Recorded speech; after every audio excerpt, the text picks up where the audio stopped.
नमस्कार। हमारे चैनल में आपका स्वागत है। मैं हूं रामचंद्र मौर्य।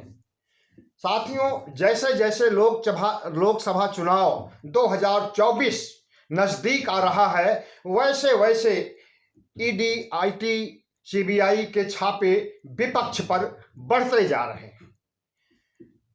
अभी इस समय छत्तीसगढ़, झारखंड और दिल्ली में सीबीआई, ईडी, आईटी के छापे पड़ रहे हैं और जहां जहां विपक्ष की सरकार है, हर जगह के सारे विधायक, सारे मंत्री और सारे सांसद जो विपक्ष के हैं वो सब के सब भ्रष्ट हैं। और जहां जहां भारतीय जनता पार्टी की सरकारें हैं, वहां उन राज्यों में विधायक, एमपी, ब्यूरोक्रेट सब के सब दूध के धुले हुए हैं। अगर ये छापे पड़ रहे हैं, अगर सीबीआई, ईडी, आईटी छापे डाल रही है, तो उसे भारतीय जनता पार्टी शासित राज्यों में क्यों नहीं छापे डालने दिया जाता? क्या वहां पर जीरो टॉलरेंस है भ्रष्टाचार का? क्या वहां भ्रष्टाचार 0% होता है? क्या वहां भ्रष्टाचार बिल्कुल नहीं होता है? बाकी 100% भ्रष्टाचार विपक्षी राज्यों में ही होता है। भारतीय जनता पार्टी के नेता जिस तरह से इन छापों का बीच बचाव करते हैं और इसे सही ठहराते हैं, इसे काला धन के खिलाफ बताते हैं, इसे जमाखोरी के खिलाफ बताते हैं, इसे माफियागिरी के खिलाफ बताते हैं और इसे काला धन वापस लाने या काला धन इनसे निकालने की बात करते हैं, तो क्या सिर्फ काला धन, भ्रष्टाचार और जितनी भी एजेंसियां काम कर रही हैं इन विपक्षी नेताओं के खिलाफ, क्या सिर्फ विपक्ष के लोग ही भ्रष्ट हैं? सत्ता पक्ष में कोई भी भ्रष्ट नहीं है? सत्ता पक्ष में भ्रष्टाचार कहीं भी नहीं है?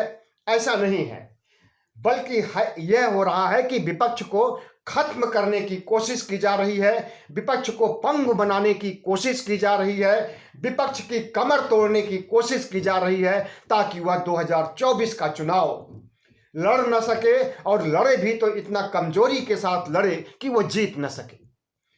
तो जो कुछ भी प्रधानमंत्री नरेंद्र मोदी जिन एजेंसियों का इस्तेमाल विपक्ष के खिलाफ कर रहे हैं, उसका सीधा सा अर्थ है कि वो विपक्ष को कमजोर करने की कोशिश कर रहे हैं और उस कोशिश में बहुत हद तक कामयाब हैं। छत्तीसगढ़, दिल्ली, झारखंड में आज के दिन छापे पड़े हैं, वहां के विधायकों के घर पर, सांसदों के घर पर, ब्यूरोक्रेट के घर पर। और कहा यह जा रहा है कि जो छापे से पैसे बरामद किए जा रहे हैं, ये सब पैसे कांग्रेस पार्टी को चंदे के रूप में जाते हैं और उन्हीं चंदों को रोकने के लिए ये छापे डाले जा रहे हैं।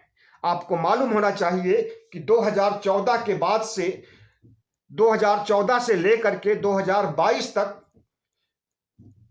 ईडी के कुल 95% छापे पड़े विपक्ष के ऊपर, जिसमें से 121 नेता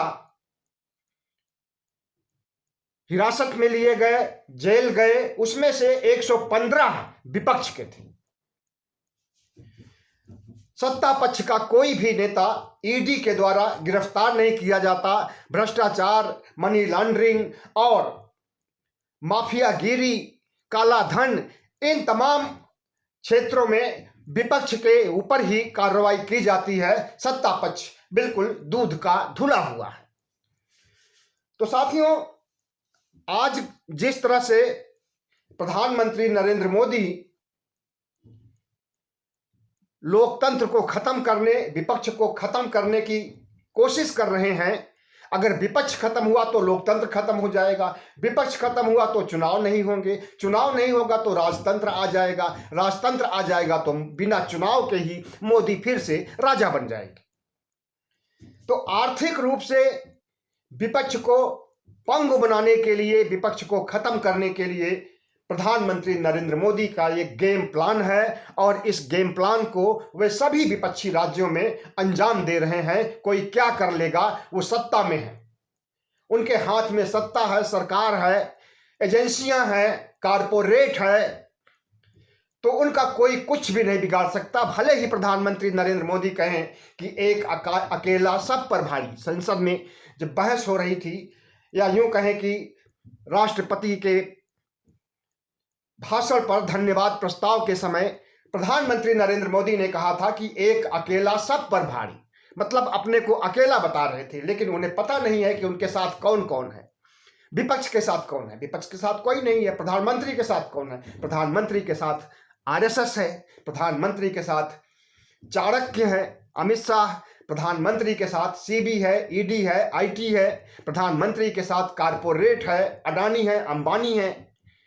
तो ऐसे में वो अपने को अकेला कहते हैं और विपक्ष को कमजोर करने के लिए, विपक्ष को खलनायक बनाने के लिए बयान देते हैं।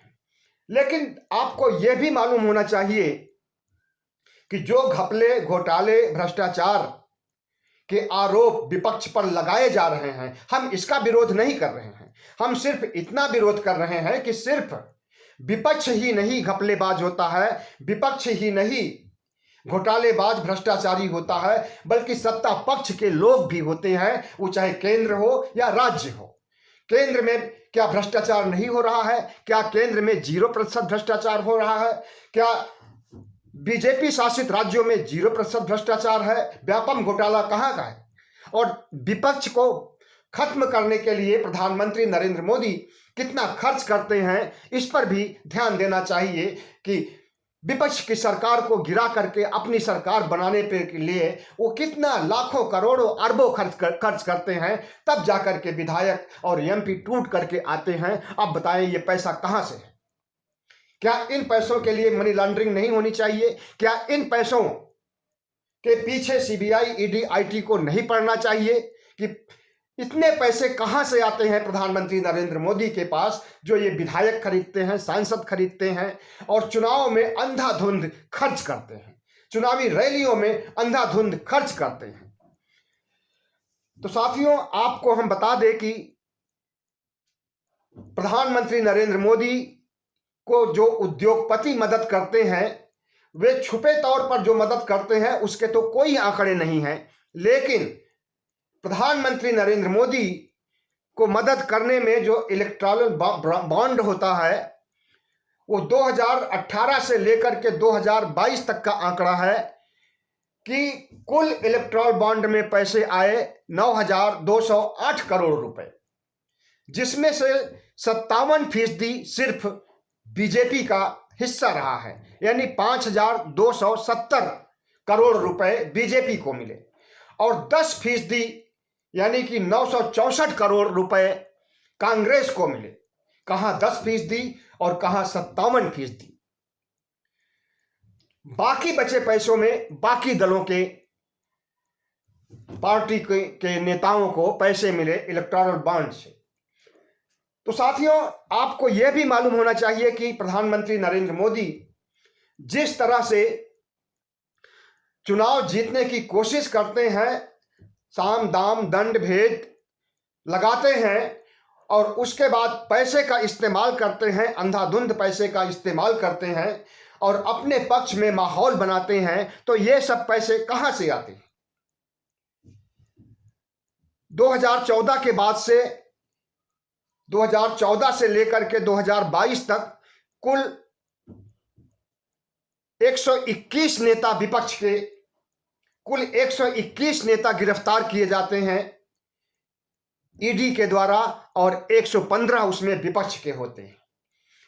मतलब कि विपक्ष ही भ्रष्ट है, विपक्ष ही मनी लॉन्ड्रिंग करता है और विपक्ष ही इस देश की अर्थव्यवस्था को डुबो रहा है, इसलिए उसके ऊपर कार्रवाई होती है।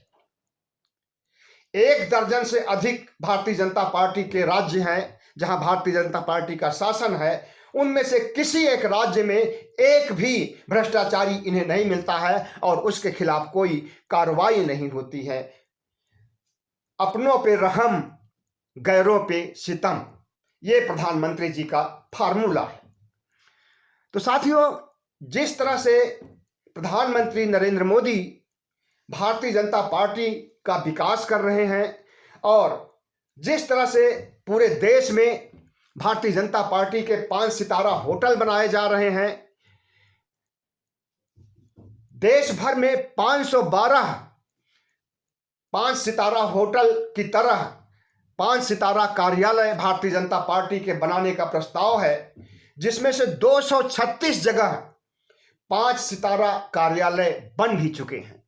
अब मोदी जी बताएं कि ये पैसे कहां से आ रहे हैं, और पैसे आ रहे हैं तो किस स्रोत से आ रहे हैं, और किस तरह से उगाही की जा रही है, या फिर अडानी अंबानी दे रहे हैं, या फिर सरकारी अधिकारी दे रहे हैं, कहां से ये पैसे आते हैं। तो जाहिर है कि भारतीय जनता पार्टी विपक्ष को खत्म करने के लिए उसके ऊपर एजेंसियों का इस्तेमाल कर रही है, और विपक्ष को खत्म करने की बात आज से नहीं हो रही है। अभी कुछ महीने पहले जेपी नड्डा, भारतीय जनता पार्टी के प्रमुख, भारतीय जनता पार्टी के अध्यक्ष, बिहार गए हुए थे, तो उन्होंने कहा कि अब विपक्ष की कोई जरूरत नहीं और विपक्ष को खत्म कर दिया जाए, वही अच्छा होगा। इसके पहले अमित शाह ने कहा था एक रैली में कि प्रधानमंत्री नरेंद्र मोदी को 30-40 साल तक सत्ता से कोई नहीं हटा सकता। तो ऐसी बयानबाजी से क्या साबित होता है? ऐसी बयानबाजी से यही साबित होता है कि छल छद्म पाखंड और साम दाम दंड भेद से भारतीय जनता पार्टी सत्ता में बने रहना चाहती है। वो संविधान को भी ताक पर रख दी है, वह लोकतंत्र को खत्म कर रही है, और जिस तरह से इस देश को बेच रही है उसे आप अच्छी तरह से देख रहे हैं। तो जरूरत है भारतीय जनता पार्टी के चाल चरित्र चेहरे को समझने की, और जिस तरह से वो विपक्ष को खत्म कर रही है, इसका मतलब हुआ कि प्रजातंत्र को खत्म कर रही है, क्योंकि प्रजातंत्र में एक सशक्त विपक्ष जब होता है तभी सत्ता पक्ष पर नकेल कसी जाती है और उसके ऊपर नियंत्रण रखा जा सकता है। बहुत बहुत धन्यवाद। हमारे चैनल को सब्सक्राइब कीजिएगा, लाइक कीजिएगा और शेयर कीजिएगा।